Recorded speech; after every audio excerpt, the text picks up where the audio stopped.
Hello viewers, অবস্থার পরিবর্তনের chapter তার লাস্ট পার্ট হচ্ছে গিয়ে লীনতাপ। আমরা কঠিনীভবন, তরলীভবন, ঘনীভবন তার সমস্ত ক্লাস আমরা করেছি, কিন্তু লীনতাপটা আমরা একটু আলাদা রেখে দিলাম। এই কারণে এখানে একটু বেশি কনসেপ্টের প্রয়োজন আছে, কারণ অনেকের এই জিনিসটা মাথার ওপর থেকে চলে যায়। আর এই পার্ট থেকে কিন্তু অঙ্কও পড়ে শুধুমাত্র লীনতাপ থেকে। তো আজকের আমরা শুরু করছি 19 নম্বর ক্লাস। তোমরা আমার সাথে যুক্ত থাকো। আমি একদম গ্যারান্টি দিয়ে বলছি যে রেলের গ্রুপ ডির 25-এর মধ্যে 25 একদম 100% বাঁধা। যদি তোমাদের একটু মিস্টেক হয়ে যায় এক্সাম হলে 1 নাম্বার হয়তো মেবি ভুল হতে পারে, এইটুকুনি। কিন্তু কোনো মতে 25টার বাইরে কোশ্চেন একটা অজানা পড়বে না। আমার সাথে যুক্ত থাকো সত্য একাডেমি, সত্য স্যারের সাথে। আমি ডেসক্রিপশনে লিংক দেওয়া আছে, সেখানে আমার হোয়াটসঅ্যাপের নাম্বার আছে, ফোন করো বা হোয়াটসঅ্যাপ করো, সেখানে আমি বলে দেবো নতুন ব্যাচ আবার কবে থেকে শুরু হবে। ক্লিয়ার? চলো তাহলে আজকের আমরা পড়ছি লীনতাপ। কি জিনিস আমি সবসময় সংজ্ঞা পড়াই, কিন্তু তার সাথে সাথে বোঝাই, এই কারণ সংজ্ঞা পড়লে মাথার উপর থেকে চলে যাবে। দেখো, প্রমাণ চাপে একক ভরের কোনো পদার্থের উষ্ণতার পরিবর্তন না করে যদি অবস্থার পরিবর্তন করতে যে তাপ লাগে, তার মানে তুমি প্রথমে কি করলে, এই পার্টটা কেটেই দিলে, কোনো দরকারই নেই। মানে তাহলে কি শিখলে? অবস্থার পরিবর্তনের জন্য যে পরিমাণ তাপ প্রয়োগ বা নিষ্কাশন করতে হয়। অবস্থার পরিবর্তন, অবস্থার পরিবর্তন বলতে কি জিনিস? এই যে তরল, তরল থেকে গ্যাস, এই হয়ে গেল। তাহলে এই যে অবস্থার পরিবর্তন হলো, মানে আমি বলতে চাইছি 100 ডিগ্রিতে জল আছে, 100 ডিগ্রিতে জল আছে, আবার 100 ডিগ্রিতে কি আছে না জলীয় বাষ্প আছে। ক্লিয়ার? জলীয় বাষ্প আছে। তাহলে 100 ডিগ্রিতে জল আর 100 ডিগ্রিতে জলীয় বাষ্প, তাহলে দুটো তো ডিগ্রি, দেখো দুটো ডিগ্রি তো একই, কিন্তু অবস্থা দেখো, জল মানে তরল, জলীয় বাষ্প মানে গ্যাস, তার মানে আলটিমেট হয়ে গেল অবস্থার পরিবর্তন। এই যে বলতে চাইছি যে অবস্থার পরিবর্তনের জন্য যে তাপ প্রয়োগ বা নিষ্কাশন করতে হয়, তাহলে কখন প্রয়োগ করব আর কখন নিষ্কাশন করব সেটাই হচ্ছে মেন ব্যাপার। তাহলে সেই পরিমাণ তাপকে আমি কি করব? লীনে তাপ বলবো। তাহলে প্রমাণ চাপ এবং একক ভর এগুলো সব পরে আসছি, এগুলো এখন বললে কি হয়ে যাবে না মাথার ওপর থেকে চলে যাবে। সেই কারণে আমি কি করে দিলাম যে প্রমাণ চাপ এবং একক ভর এগুলো আমি বাদ দিয়ে দিলাম। তাহলে প্রথম কথা হলো মনে রাখতে হবে, এই অবস্থার পরিবর্তনের জন্য যে তাপ প্রয়োগ বা অবস্থার পরিবর্তন মানে কি? তরল থেকে গ্যাস বা কঠিন থেকে তরল, এই যে অবস্থার পরিবর্তন। ঠিক আছে? এরপরে তাহলে সংজ্ঞা তো আমরা জেনে গেলাম, তাহলে পরিমাণটা কি? H is equal to M into L। এল তাহলে এম ভরের কোনো পদার্থের অবস্থার পরিবর্তন করলে যদি এইচ পরিমাণ তাপের প্রয়োগ বা নিষ্কাশন করতে হয়, তাহলে লীন তাপ হচ্ছে কি হয়ে যাবে কত না এম ইন্টু এল। এমটা কি? এমটা হচ্ছে কি ভর, আর এলটা কি? এলটা হচ্ছে কি লীন তাপ। তাহলে আলটিমেট হয়ে গেল টোটাল তাপ, যে তাপটা লাগবে সেই তাপটা কি করব না ultimate M into L. Clear? একক তাহলে কি হবে? ভালো করে কিন্তু পরীক্ষা প্রচুর আসে, সিজিএস পদ্ধতিতে লীন তাপের একক হলো ক্যালোরি পার গ্রাম। আর আমরা কি জানি? এসআই পদ্ধতি, আন্তর্জাতিক পদ্ধতি বলতে এসআই পদ্ধতি কি? Joule per KG. মানে এদিকে জুল যাচ্ছে পার কেজিতে, যেহেতু ভর আছে, এদিকে ক্যালোরি যাচ্ছে, এদিকে পার দেখো গ্রাম আছে। তাহলে অবভিয়াসলি এই পার্টটা আমাকে মনে রাখতে হবে। এরপরে লীনতাপ তাহলে 3 প্রকারের হচ্ছে। মানে গলনের লীনতাপ, যখন গলে যাচ্ছে তখন এক ধরনের লীনতাপ হচ্ছে। বাষ্পীভবন মানে বুঝতেই পারছো, তরল থেকে বাষ্প পরিণত হচ্ছে। আর কঠিনীভবন, 2-3 রকম বলছি, সরি 4 রকম তো আছে, সরি, তাই তো। কঠিনীভবন মানে কি? তরল থেকে, মানে জল থেকে বরফ হচ্ছে, তার লীনতাপ আছে। ঘনীভবনের মানে হচ্ছে কি না জল থেকে বাষ্প হচ্ছে। তো এইরকম 4 রকমের আমাদের লীনতাপ প্রয়োজন। তাহলে প্রত্যেকটার আমরা না জানলেও দুটো জানলে মিনিমাম কনসেপ্ট ক্লিয়ার হয়ে যাবে। চলো এরপরে তাহলে কি বলতে চাইছে, যে তুমি ছবিটা দেখো, উপরে লেখাটা প্রথমে বাদ দিয়ে দাও। প্রথমে দেখো, এই দেখো 0 ডিগ্রিতে কি আছে? 1 গ্রাম বরফ আছে, 0 ডিগ্রিতে 1 গ্রাম বরফ আছে। আবার দেখো 0 ডিগ্রিতে সেম বরফ জলে পরিণত হয়েছে, তাহলে সেখানেও কি আছে? 1 গ্রামই আছে। ক্লিয়ার? তাহলে দেখো একদিকে হচ্ছে প্লাস, একদিকে হচ্ছে মাইনাস, একদিকে হচ্ছে প্লাস, একদিকে হচ্ছে মাইনাস, আর মাঝখানে কি দেখো এই 80 ক্যালোরি তাপটা লাগছে। এটার মানেটা কি? তার মানে আলটিমেট 0 ডিগ্রি উষ্ণতায় বরফ থেকে 0 ডিগ্রি উষ্ণতায় যখন জলে যাচ্ছি, তখন 80 ক্যালোরি, 80 ক্যালোরি কি প্রয়োজন? না তাপ আমার এক্সট্রা লাগছে। কারণ এই যে বরফের বরফের মধ্যে যদি আমি 80 ক্যালোরি তাপ দিই, 80 ক্যালোরি যদি তাপ দিই, তবে বরফে তবে জলে পরিণত হবে। বোঝাতে পারলাম? এরপরে উল্টোটা যদি করি, উল্টোটা বলতে আর কিছুই নয়, উল্টোটা বলতে আমি যদি জল থেকে যখন বরফে যাব তখন কি করব? তখন কি করব? এই -80 ক্যালোরি কি করে নেবো?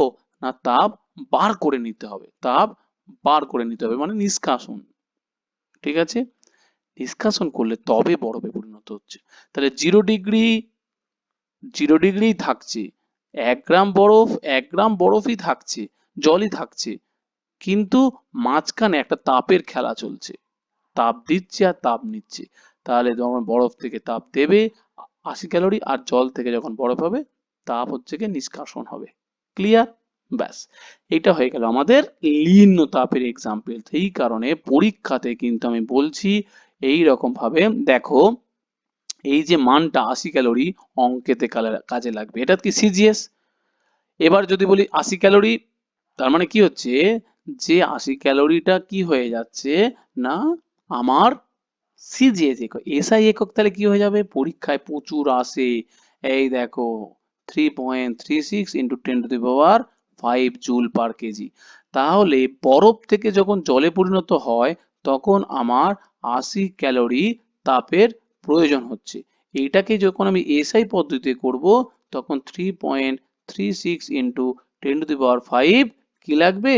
না জুল পার কেজি, মানে পার কেজিতে এত জুল জুল করে আমার তাপ লাগবে। তাহলে আমার যদি বলে সিজিএস পদ্ধতিতে বরফ গলনের লিনতাপ কত? বরফ গলনের লিনতাপ এই দেখো আলটিমেট 80 ক্যালোরি পার গ্রাম। এটার মানেটা কি? দেখো এই দেখো লেখাই আছে, প্রমাণ চাপে 0 ডিগ্রি উষ্ণতায় 1 গ্রাম বরফকে 0 ডিগ্রি উষ্ণতায় 1 গ্রাম জলে পরিণত করতে 80 ক্যালোরি তাপের প্রয়োজন। সেম ডেফিনেশনটা আমার এসআই পদ্ধতিতে দেওয়া আছে। বরফ গলনের লিনতাপ কি দেওয়া আছে? না 3.36 জুল পার কেজি, অথবা কিলো জুলে কনভার্ট করেছে, অসুবিধা নেই, কিলো জুলটা করে নিতে পারো, 336 কিলো জুল। তার মানে কি? প্রমাণ চাপে 0 ডিগ্রি উষ্ণতায় 1 কেজি বরফ কি, যে দেখো এখানেও কিন্তু 0 ডিগ্রি, এখানেও কিন্তু 0 ডিগ্রি, তাহলে 1 কেজি জলে পরিণত করতে এত জুল তাপের প্রয়োজন। ক্লিয়ার? এটা হলো বরফ গলনের লিনতাপ। এরপরে এখানে তোমাকে একটু জানতে হবে কি জিনিস? এই দেখো 0 ডিগ্রি উষ্ণতার জলের চেয়ে 0 ডিগ্রি উষ্ণতায় বরফ বেশি ঠান্ডা কেন? জল 0 ডিগ্রিতে জমে আছে, আবার 0 ডিগ্রিতে বরফও জমে আছে। জল জমে আছে মানে কি? জল আছে আর বরফ আছে, কোনটা বেশি ঠান্ডা লাগবে? না 80, মানে বরফ ঠান্ডা লাগবে। কেন ঠান্ডা লাগবে ভাই? 0 ডিগ্রি তো 0 ডিগ্রি, ঠান্ডা কেন লাগবে? আমরা এখানে চলে যাব লিন ও তাপ। তুমি আমাকে বলো যে এখান থেকে আমার কি হয়ে যাচ্ছে। দেখো পড়ি আগে, যদি 1 কেজি বরফের মধ্যে যে পরিমাণ তাপ আছে তার সাথে আরো এত জুল যোগ করলে 1 কেজি বরফে 1 কেজি জলে পরিণত হয়। তার মানে বোঝা যাচ্ছে 0 ডিগ্রি উষ্ণতায় 1 কেজি বরফের যে পরিমাণ থাকে 0 ডিগ্রি উষ্ণতায় 1 কেজি জলে তার থেকে এত পরিমাণ বেশি তাপ বেশি থাকে। তার মানে আলটিমেট কি ব্যাপারটা? তুমি ছবিতে চলে যাও। ছবিটা তাহলে আমি আবার একটুখানি ডিলিট করি। দেখো লেখা পড়লে তুমি অনেক গুলিয়ে যাবে, তাই তো? লেখা পড়লে গুলিয়ে যাবে, সেই কারণে আমি হালকা করে ছবিতে বলো তাপ কার বেশি আছে আমাকে বলো। এই বরফে বেশি আছে নাকি জলে বেশি আছে? অবভিয়াসলি তাপ বেশি আছে জলে, তাপ বেশি আছে জলে, কারণ বরফ থেকে জলে কনভার্ট করতে গেলে আমার এত জুল পার কেজি তাপ লাগবে। তাহলে এখানে যদি তাপ বেশি থাকে তাহলে গরম বেশি কে লাগবে? জল বেশি গরম লাগবে। ঠান্ডা কে লাগবে? বরফই ঠান্ডা লাগবে। কারণ এখান থেকে কি হয়েছে না জলে তাপ বেশি আছে, তাপ শক্তি বেশি আছে। কত বেশি আছে? ৮০ ক্যালোরি পার গ্রামে আছে, আর কেজিতে কনভার্ট করলে 3.36 × 10⁵ জুল আছে। ক্লিয়ার? সেই কারণে আমাদের কি হয়ে যাবে না বরফ আমার আলটিমেট কিছুই নয়, ঠান্ডা বেশি হবে, ফিল হবে। ক্লিয়ার? সেম আমরা এবারে যদি আমরা সংজ্ঞা দিই যে বাষ্পীভবনের লীনতাপ কি? বাষ্পীভবন বলতে কি বোঝাচ্ছে? বাষ্পীভবন বলতে ছবিটা দেখতে পাচ্ছ যে জল আমি ভাই ফোটাচ্ছি। ক্লিয়ার?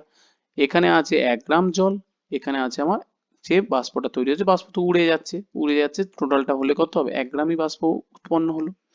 এবারে প্রশ্ন হচ্ছে কি এমনি এমনি বাষ্প উঠে যাচ্ছে? এমনি এমনি এমনি এমনি তো নয় বাবা। তাহলে এমনি এমনি নয়, এই 537 ক্যালোরি লাগছে প্রতি গ্রামে। তাহলে জল থেকে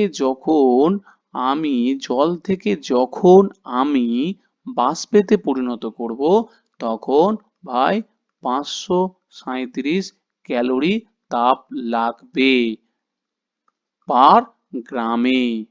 ক্লিয়ার? হ্যাঁ, তাহলে কে বেশি গরম? তাপ কার মধ্যে বেশি আছে?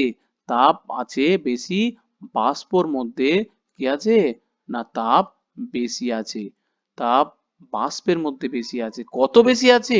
537 ক্যালোরি পার গ্রাম বেশি আছে। এই বেশি থাকার জন্য হাত পুড়ে যাবে, পরীক্ষায় আসে কোনটা বেশি গরম লাগবে? না বাষ্প বেশি গরম লাগবে। কেন বাষ্প বেশি গরম লাগবে? কারণ বাষ্পের মধ্যে এত তাপ বেশি আছে প্রতি গ্রামে। ক্লিয়ার? তাহলে আলটিমেট কি বলেছে? জলের বাষ্পীভবনের লীনতাপ 537 ক্যালোরি পার গ্রাম বলতে কি বোঝাচ্ছে? না প্রমাণ উষ্ণতায় দেখো 100 ডিগ্রি উষ্ণতার 1 গ্রাম জলকে ওই উষ্ণতায় 1 গ্রাম বাষ্পে পরিণত করতে এত ক্যালোরি তাপের প্রয়োজন। ক্লিয়ার? তাহলে আমাদের বাষ্পীভবনের ক্ষেত্রে ক্যালোরিতে একক হচ্ছে কি, এটা মুখস্থ রেখে দেবে, পরীক্ষাতে পড়ে। আর এসআই পদ্ধতিতে এটাও পরীক্ষায় পড়ে। কত? 2.225 10⁶ জুল পার কেজি। যদি তুমি ভাই জুল যদি না করে রাখতে পারো তাহলে কি করবে? 2255 কিলো জুল পার কেজি। 1 কেজিতে এত ভাই কিলো জুল তাপ লাগবে। হয়ে গেল। বেশ, এই যে বাষ্পীভবনের যে পরিণত হচ্ছে উষ্ণতা একই রেখে, এটাকেই বলে বাষ্পীভবনের লীনতাপ আর কি। তুমি সংজ্ঞার মধ্যে অনায়াসে বুঝতে পারবে। এরপরে সেই কারণে আমি এই এক্সাম্পলটা আমরা আগেও দিয়ে দিয়েছি। তাহলে আমি জাস্ট দু ধরনেরই ঘনীভবনটা করালাম। এক হচ্ছে গিয়ে কি না বরফ থেকে তরলে গেল, আর তরল থেকে বাষ্পে গেল। তো আর দুটোর মানে সংজ্ঞাটা একই জিনিসই থাকবে, তার প্রত্যেকটার ভ্যালু আলাদা হবে। তো এই জিনিসটার মাধ্যমে আমরা যদি দু একটা অঙ্ক যদি আমরা করাতে পারি নেক্সট পার্টের মধ্যে আমরা করিয়ে দেবো। ক্লিয়ার?